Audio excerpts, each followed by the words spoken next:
Today I'm going to present on financial instrument, and you will notice that financial instrument is covered in IAS 32, IFRS 9, and IFRS 7.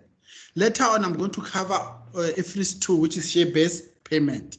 IAS 32 is the presentation, whereas IFRS 9 is recognition, classification, and measurement. IFRS 7 is disclosure. Now, what is a financial instrument? A financial instrument is any contract that gives rise to a financial asset of one entity and a financial liability or equity instrument of another entity in terms of paragraph 11 of IAS 32. Now you can see here that it depends on whose books are you accounting for this financial instrument. If you are accounting for the books of another entity, one entity is going to be a financial asset, whereas in another entity, the same financial instrument or the same transaction will be a financial liability or equity instrument, or sometimes it can be both. It can have got a financial liability or equity instrument. If it's one instrument which have got a feature of a liability or equity instrument, then it becomes a compound instrument. Okay. Now, what is important is how do we identify the financial instruments in terms of IAS 32? What type of instrument is it? Now you need to understand the definition of financial liability. So is the definition of asset or financial asset. Now, financial liability is an obligation to deliver cash or obligation to deliver any other financial asset, or a contract that would be settled in an equity and is now variable, or the shares are variable. Then in that way, now it becomes a financial liability. Now the next question would be, now what is a financial asset? A financial asset is cash or equity, when you have equity instrument of another entity, or you have got the right to receive cash or a financial asset, or you are going to exchange financial instrument with another entity on a favorable condition, or you have got a contract that will be settled with entity own equity instrument. Now, the next question will be what is then an equity? Equity is a residual interest. What do we mean by residual interest? When you look at the statement of financial position, you have got an asset section, you have got an equity section, and also you have got a liability section. Now, how do we get to the equity section, which is the net asset of an entity? Is the asset less liability. That is equity. The other way to define equity is when you are going to settle in shares which are fixed. In that way, it becomes an equity instrument, okay? Now, the compound instrument, remember earlier what I said? I said sometimes you can have this another entity which can now classify this compound instrument as a financial liability. It's the same financial instrument, but they've got a financial liability feature and also the equity feature. That way, it now becomes a compound instrument, but I'm going to cover it later. Now, treasury shares is when the company has issued shares to its shareholder, but for some other reason, it's buying back its own shares. That way, the manner in which you need to classify in their books is going to be now a treasury shares. Okay. Now, I'm going to do an example so that I can illustrate you or show you how to identify the financial instruments in the books of these two companies. Now you have got Blue. On 1st Jan, Blue purchased 100 shares in red. Now it will depend in whose books are you accounting for this. Now Blue, because they purchased or they bought 100,000 shares in red, Blue now here it is an investor. It means they are investing in shares and they acquired the shares at fair value on transaction date, while red is the issuer because they've issued shares. Now, in the books of Blue, the one who's the investor, what you do? Now that they are investing in shares, always, because they are investor, it is always a financial asset. But it's not good enough to say because they are investing in shares, you need to tell us why. Now, because they hold the equity instrument of another entity, it means it meets one of the requirements of a financial asset, which is what? Because they hold equity instruments of another entity. Which is another entity? Another entity here is red. Now, how do you account the same instrument in the books of the issuer? because the red is the issuer, because they've issued shares, now it qualifies to be equity instrument. But however, it's not good enough to say it's equity instrument. Why? Because now it's an evidence that it now is a residual interest, because the assets of red after deducting its liability is now an equity instrument. Or the other way, you're going to say because they've issued shares which is fixed, therefore it becomes an equity instrument, okay? Or they are going to second shares, shares which are fixed. Now, the other example too also demonstrate in whose books need to account it as financial asset, and other book is going to be a equity or liability. Now here, Blue issued 1,000 redeemable cumulative preference shares at an issue price of R7 per share. Now, Blue is the issuer because they've issued shares.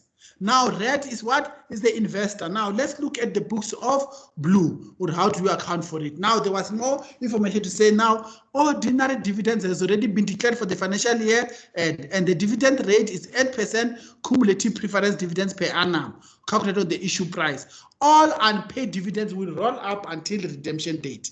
Now, the redemption of preference shares will take place on 31st December 2015 at R1 per share. Now, how do we account for this in the books of Blue? So is the book of red. Now, in the books of Blue, you are saying this is redeemable cumulative preference shares. It means you cannot avoid, you ought to pay. It's mandatory for you to pay it in cash. And also, it also have a cumulative preference dividend. It means all the unpaid dividends will roll up to the redemption date. If for some other reason you are not earning sufficient profit, you still owe the shareholder. Therefore, come the redemption date, or when you have got sufficient profit, you still have to pay all the dividends which are accrued over time. Now, then you can see it's mandatory for you to redeem it in cash. Now, how do you answer the question? Always you need to have a mind map, or you need to structure it in a way that you go to get enough marks, enough marks so that you can pass. Now, you have got two cash flow streams in the form of principal and dividend. Now you need to discuss principal first and then dividend, or you start with dividend and then you discuss principal later. Now you have a contractual obligation to deliver cash. Then always you need to first look at the financial liability first. Say, do I have a contractual obligation to deliver cash or financial asset? The answer here is yes. I have got an obligation to, I cannot avoid paying cash because it's going to be redeemed in cash. Then I cannot avoid it because I cannot avoid, I'm not going to issue it in shares, I'm going to settle it in cash. Therefore, it becomes a financial liability. Is the same principles is going to apply on dividend to say, do I have a contractual obligation to deliver cash? The answer is yes, because all unpaid dividends need to be paid on redemption date. Therefore, it becomes a financial liability. Okay? Now, how do you structure your solution? Now you're going to start with, you have two cash flow streams, which is dividends and principal. Then you need to separate them in terms of IS 32 paragraph 15.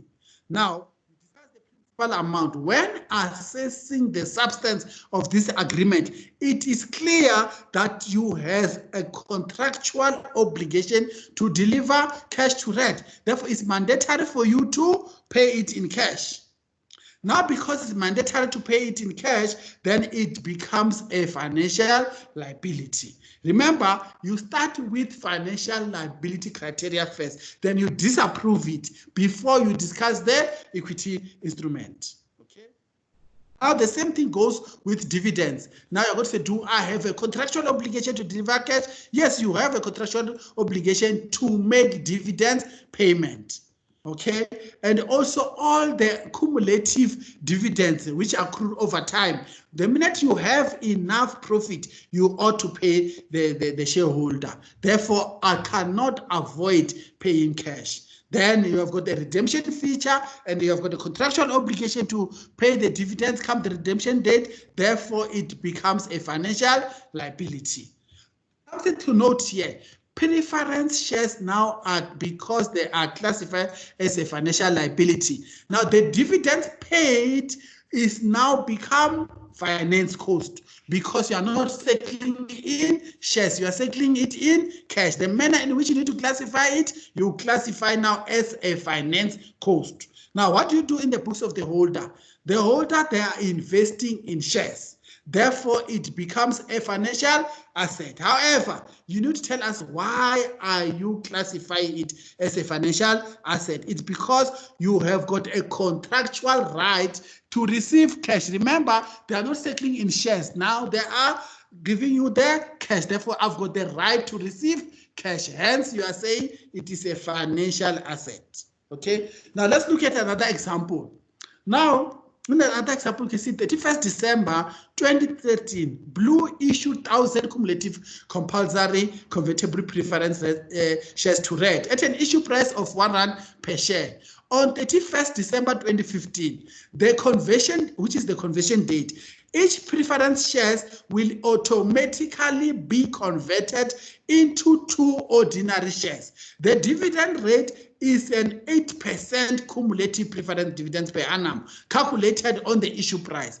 All unpaid dividends will roll up until the conversion date. Now discuss or explain as to the identification of the above financial instruments in the books of Blue and Red in terms of IAS 32. Now, remember, mind map, you have got 2 cash flow streams, which is principal and dividend. Now, you first disapprove the financial liability. Now, the question is, in the liability definition says, do you have a contractual obligation to deliver cash or financial asset? The answer here is no, because I am going to convert preference shares into 2 ordinary shares. Therefore, it is fixed for fixed.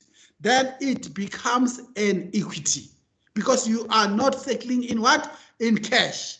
Now you do the same thing with dividend. Now dividends here, you can see that I cannot avoid paying cash because all the unpaid dividends need to be paid on the conversion date. Therefore, it becomes now a financial liability. This is a typical example of a compound instrument. You had one instrument, but this instrument, the principal, we conclude that it's an equity because we have first disapproved the financial liability because I don't have an obligation to pay cash when it comes to the principal which is shares. Because I'm going to circle it now in ordinary shares because I have to convert them into ordinary shares. But when it comes to dividend, I'm saying the other cash flow stream, which is a dividend, then I cannot avoid paying cash there because all the unpaid dividends need to be paid on the conversion date. Therefore, it becomes a financial liability. This is a typical example of a compound instrument.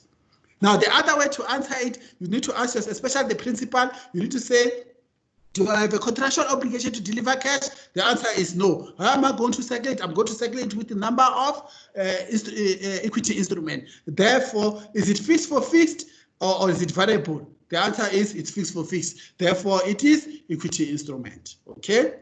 Now, how do you structure a solution? You can see in the books of the issuer, the one that have issued shares, it can either be equity or liability. You first disapprove the financial liability first. Now you can see it have got dividends, they've got the principal. With the principal, it is now compulsory. It has a compulsory conversion feature because you need to convert preference shares into 2 ordinary shares. Therefore, it is fixed for fixed. Then you disapprove the financial liability. You don't have contractual obligation to deliver cash on the conversion date.